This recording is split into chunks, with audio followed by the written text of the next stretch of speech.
অনেক অনেক দিন আগের কথা। নীলাম্বরী নামে ছিল এক সুন্দর রাজ্য, কিন্তু সেই রাজ্যে আজ আর কোনো আনন্দ নেই।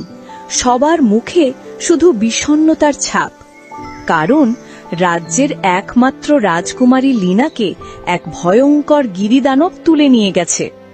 কেউ কি নেই এই রাজ্যে যে আমার লীনাকে ফিরিয়ে আনতে পারবে? আমি কথা দিচ্ছি, যে আমার মেয়েকে উদ্ধার করবে তার সাথে আমি লীনার বিয়ে দেব, আর তাকে আমার রাজ্যের অর্ধেক দিয়ে দেব। রাজার এই ঘোষণা শুনে রাজ্যের অনেক বীর এবং লোভী রাজপুত্ররা চেষ্টা করল, কিন্তু গিরিদানবের পাথরের মতো শক্ত শরীরের কাছে কেউ টিকতে পারল না। সবাই হয় পরাজিত হয়েছে, নয়তো পালিয়ে বেঁচেছে।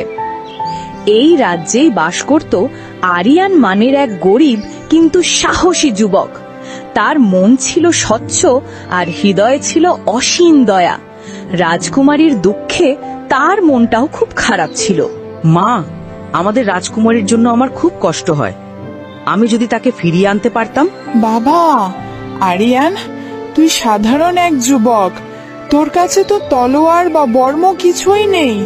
তুই কিভাবে ওই ভয়ঙ্কর দানবের সাথে লড়বি? আমার কাছে তলোয়ার নেই, কিন্তু সাহস আছে মা, আর আছে মায়া নদীর উপর বিশ্বাস। ছোটবেলায় মুরব্বীদের কাছে শুনেছি ওই নদী নাকি শুধু পবিত্র মনের মানুষের সাথেই কথা বলে।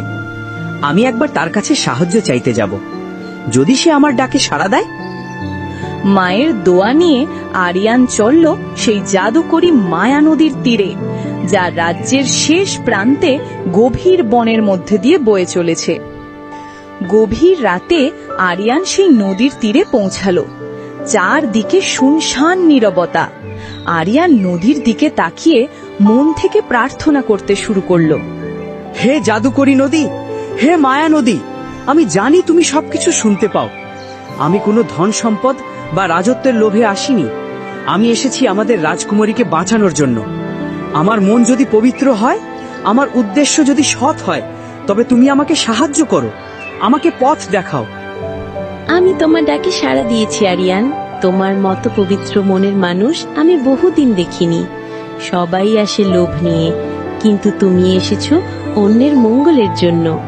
আমি তোমাকে সাহায্য করব। ধন্যবাদ, কিন্তু আমি খালি হাতে কিভাবে ওই গিরিদানবের মোকাবিলা করব?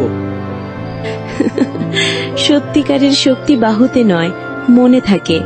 আমি তোমাকে এমন এক উপহার দেব যা অস্ত্রের চেয়েও শক্তিশালী। তুমি এবার চোখ বন্ধ করো। আরিয়ান চোখ বন্ধ